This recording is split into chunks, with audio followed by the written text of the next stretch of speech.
Hari Om. Shri Gurubhyo Namaha. I was looking at the topic, a very interesting one, Vasudaiva Kutumbakam in daily life. It's a very, very interesting concept, but also a very difficult one. Because understanding a concept and getting convinced intellectually and putting it into practice are two different things. It is all the more difficult to put it into practice if the concept is highly idealistic. But let's look at it, whether this is really an idealistic concept or not. A lot of information, very interesting original ideas, children. Many had a very unique approach. Very unique, from talking about commonality in food to wearing a smile on your face to a narration of a real life incident as the only input and weaving the concept around it. Considerable level of clarity of thought among each one of you. However, many pointed out the need to be kind, compassionate, empathetic, etc. Some good original examples were also cited, but most of these were a little better than stressing on being morally right and ethically right, etc. Diversity was, of course, acclaimed by most of you. Most of you touched upon the international aspect only with reference to India's initiatives in supporting various countries at the time of the crisis. Both the above points were simplistic in their presentation, although both are extremely important aspects.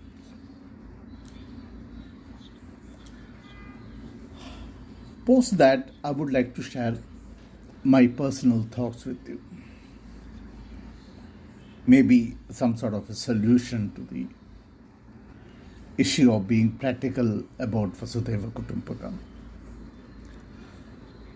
Coming from a Dharma Sastra, it is an advice. But coming from an Upanishad, it is a value statement or a dictate or an injunction. Traditionally, the concepts in Upanishads are taken as injunction only. This is not commonly understood. Some of you had disjointed the first phrase of Vasudaiva Kutumbakam as Vasudha Iva, translating to the world is like a or our family. Actually, it is Vasudha AEva. The stress is on Eva, meaning is. Vasudha AEva, जिसका मतलब है ही family है. Vasudha ही family है. The emphasis is on is, suggesting that one has to look at the world thus necessarily. So it's an injunction. Coming to the working of the concept at international level, the conflict between idealism and realism takes center stage. Hard power of nation states is a big challenge to the idea of Vasudaiva Kutumbakam. However, I do not believe that national interest or realpolitic as a realistic outlook. National interest as displayed by many countries is bizzare, to say the least. I don't mean that national interest is not prime to countries, but the way it is practiced or the way it is understood or said to have understood by the countries that matter is very odd. For example, the US had no threat to its national interest 4 decades back when they intervened in Vietnam as well as in Afghanistan. nor now when it is intervened in the conflict between Russia and Ukraine. What is the logic in exercising veto by a member of the Security Council in taking action against an international terrorist? The fact is that they want to assuage their ego and reinforce their imperialistic attitude towards other nations. It is as simple as that. In reality, at the international level, the concept will coexist with terrorism. Conflicts will go hand in hand with cooperation. Hence, it's a very, very tricky situation.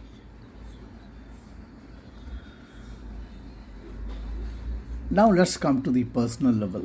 Similar is the issue at a personal level. Isn't it natural for us to feel compassionate and exercise sympathy and be kind to people at many a times when there is no challenge to ourselves, our feelings, or our ego? These feelings, emotions of kindness, empathy, etc. are our natural emotions. ये मूल्य नैसर्गिक हैं. That is why we call them perennial values. Okay? So what is the action required on our behalf? At a daily level, at practice level, what does the statement that these values are natural to us mean?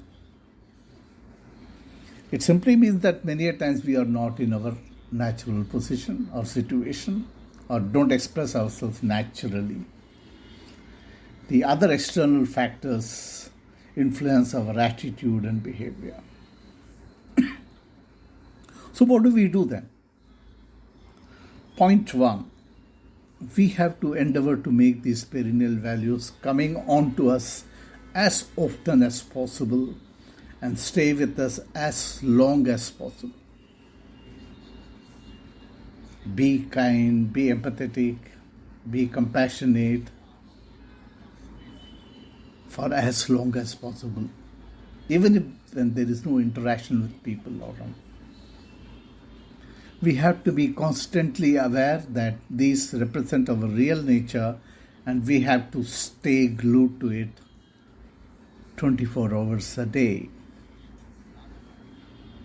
Once someone asked Swami Chimnyananda, Gurudev, tell us what is the minimum time one should be in meditation to achieve the status of an yogi?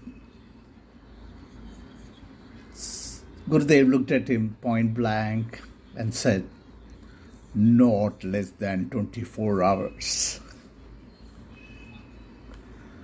Do you get me? Not less than 24 hours.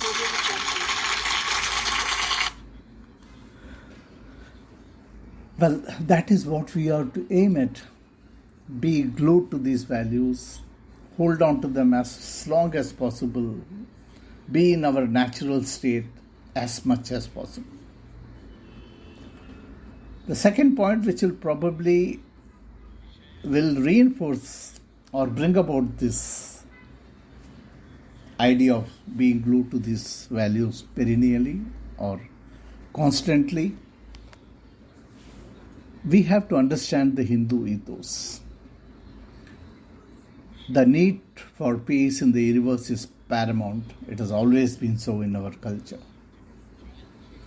At the bottom of this need for peace is the realization that we prevail or perish together as one family. We have to stay together, stick together, coexist. एकता ही इसका निवारण है. What the Upanishads tell us to follow is something which is absolutely necessary for our sustenance, our very future. The idea then becomes dharma. Dharma, as it means in our scriptures, technically the word dharma means the essence of anything. Dharanat iti dharma hai. Meaning, the essence of anything without which it cannot sustain itself. Like fire, the dharma of fire is heat. The dharma of water is coolness.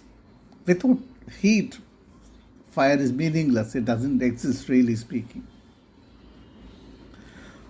Similarly, without being united and appreciating our coexistence, the society will go to dogs. So it means that the Upanishad is issuing an injunction. It orders us to live united. Ekta hi samudaya ka dharma hai. That is why it is said repeatedly in our scriptures, in our Dharma Sastras also, Dharmo rakshati rakshita hai. We have a future only if we sustain this attitude of being and staying united.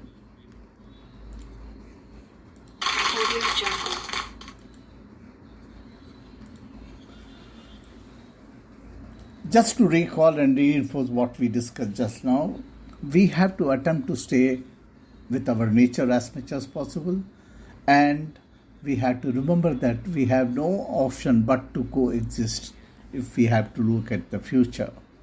One world, one family is fine. We need that one future, and that can happen only when the world is one family. Om Shanti Shanti Shanti.